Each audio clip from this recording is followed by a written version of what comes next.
Alors bonjour et bienvenue dans cette capsule pour comprendre les bases de la communication interculturelle. Imaginez que vous commencez un nouvel emploi, mais dans un pays étranger.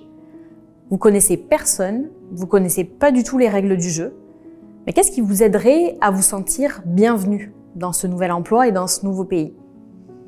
Sans doute un simple sourire, un collègue qui vient vous parler ou un geste pour vous inclure dans une conversation par exemple. On cherche vraiment tous la même chose, c'est vraiment une belle harmonie au travail, se sentir bien. Donc peu importe d'où on vient, on reste avant tout des humains et on tente de collaborer et de bâtir ensemble. Mais comment y arriver quand on ne parle pas tout à fait la même langue, quand on ne partage pas les mêmes codes sociaux, quand les références ne sont pas les mêmes? Alors imaginez, vous recevez une lettre importante, mais elle est écrite dans une autre langue que vous comprenez à peine. Elle est remplie d'expressions qui sont inconnues, d'erreurs même, ou d'ambiguïtés. Mais vous faites quoi avec ça? Vous allez la mettre de côté, vous allez tenter de la déchiffrer, ou est-ce que vous allez demander de l'aide? Et maintenant, transposez ça dans votre milieu de travail.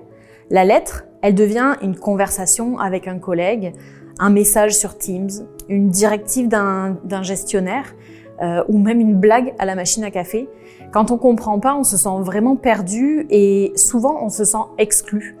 Ça peut créer vraiment des malentendus, des erreurs, une baisse de productivité même, et même une perte de confiance en soi ou de sentiment d'appartenance dans l'entreprise. Alors la plupart des personnes immigrantes, elles font vraiment de très gros efforts pour apprendre le français. Mais ici, on s'entend que c'est pas juste le français, hein, c'est le français québécois, avec son accent, avec ses expressions et son joual. J'ai quelques expressions, quelques exemples. On peut dire « y a pas un chat »,« t'enfarge pas dans les fleurs du tapis » ou « je suis brûlée raide »,« tu t'es fait passer un sapin ». Et il y a les contractions aussi, hein, « m'a t'aider » pour « je vais t'aider »,« tu veux-tu ». Ce double tu qui nous rend un petit peu fou, hein, on se le cachera pas, ou j'ai la broue dans le toupette, ou c'est assez là. C'est quand même beaucoup de façons de parler qui sont pas du français qu'on apprend à l'école et qui peuvent être difficiles à comprendre encore plus quand on connaît pas le français. Et on a même les jeunes qui ont leur propre code. Je suis down pour je suis partant, ta vibe est nice, ou chelou pour louche en verlan. Et parfois, ils disent même « ta gueule » avec affection, fait que ça peut être particulier. On rit beaucoup là-dessus, mais imaginez-vous en train d'apprendre dans un nouvel emploi, une nouvelle langue. Vous êtes avec un collègue qui est d'une autre région. Son accent, il est super fort. Ses expressions sont vraiment différentes des vôtres. Ben, vous allez vite comprendre qu'il faut vraiment plus que des mots pour bien se comprendre. Au Québec, il y a aussi certaines choses, certains mots qui veulent dire l'inverse ailleurs dans le monde. Par exemple, le dépanneur, c'est une petite épicerie de quartier ici. Ailleurs, dans un autre pays, ça va être plus un réparateur, par exemple. Ou une blonde, ici, c'est une partenaire amoureuse. Ailleurs, c'est vraiment une couleur de cheveux. Ça veut pas dire la même chose. Encore là, on a une camisole. Ici, c'est un débardeur. Ailleurs, une camisole, ça va être pour contrôler physiquement des personnes qui sont en crise. Ou encore le mot écœurant, qui veut dire c'est super bon. Ailleurs, ça veut souvent dire que c'est vraiment pas bon. Il y a même ses propres unités de mesure. J'ai une coupe d'affaires à clencher. Et le classique, c'est ben correct.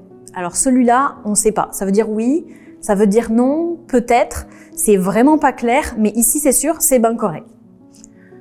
Et les différences culturelles, elles sont pas juste linguistiques, elles sont aussi relationnelles. Dans certaines cultures, le silence, c'est vraiment un signe de respect. Le désaccord, il va s'exprimer vraiment doucement, avec un sourire. Ou dire non, ça peut être vraiment perçu comme assez rude ou blessant. Et au Québec, on peut parfois avoir du mal à dire non clairement. On va plutôt dire je vais y penser ou on dort là-dessus ou encore pas cette fois-ci. Pour une personne immigrante, ça peut être très déroutant. Un non qui n'en est pas un, une réponse qui est assez floue. C'est de la politesse, oui, mais c'est vraiment pas clair pour tout le monde. Alors maintenant, on va parler de la communication non verbale. Donc c'est un langage qui est silencieux, mais qui en dit parfois beaucoup, plus que les mots même. Dans toutes les cultures, Le corps, il parle beaucoup, mais il ne dit pas toujours la même chose. Un sourire, un regard, un geste de la main ou une posture, ça peut vraiment avoir une signification complètement différente d'un pays à l'autre. Ce qui est perçu comme un signe de respect dans une culture peut être interprété vraiment comme un manque d'intérêt ou de confiance dans une autre culture. Donc prenons quelques exemples. Le contact visuel, par exemple, au Québec, regarder quelqu'un dans les yeux, c'est souvent perçu comme un signe d'écoute, d'assurance, même de sincérité. Mais dans certaines cultures, par exemple asiatiques, maintenir un contact visuel prolongé, ça peut être vu vraiment comme un manque de respect ou un geste trop intrusif auprès de la personne à qui vous parlez. Il y a également la distance personnelle.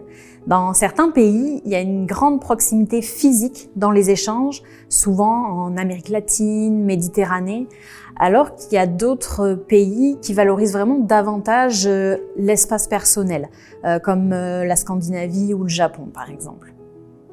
Il y a aussi les gestes des mains, un simple pouce levé, un hochement de tête ou même un signe de la main qui peut être vraiment mal interprété. Un simple OK avec les doigts, ça peut être considéré vraiment comme vulgaire dans certains pays d'Amérique du Sud. On a aussi les expressions faciales. Elles varient vraiment en intensité.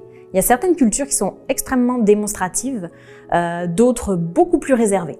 Une personne migrante, elle peut être perçue à tort comme froide ou peu engagée si elle ne réagit pas aussi expressivement qu'on l'attendait ici. Alors ce qui complique encore davantage, c'est que ces codes, ils sont rarement, voire pas du tout enseignés. On les apprend vraiment par l'observation, en les devinant ou même en faisant des erreurs malheureusement.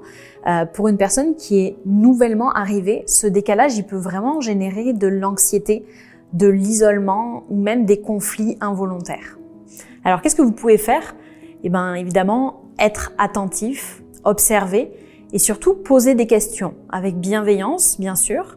Adopter une posture d'ouverture, sans jugement, en se rappelant que c'est pas parce qu'une personne elle communique autrement qu'elle souhaite pas collaborer pleinement avec vous.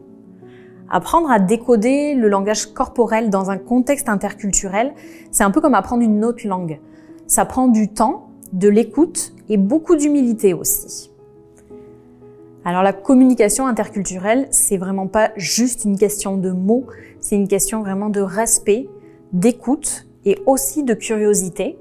Alors la prochaine fois que vous entendez « je catche rien » ou « c'était écœurant », prenez un moment, souriez et rappelez-vous, on parle peut-être pas la même langue, mais on peut toujours se comprendre.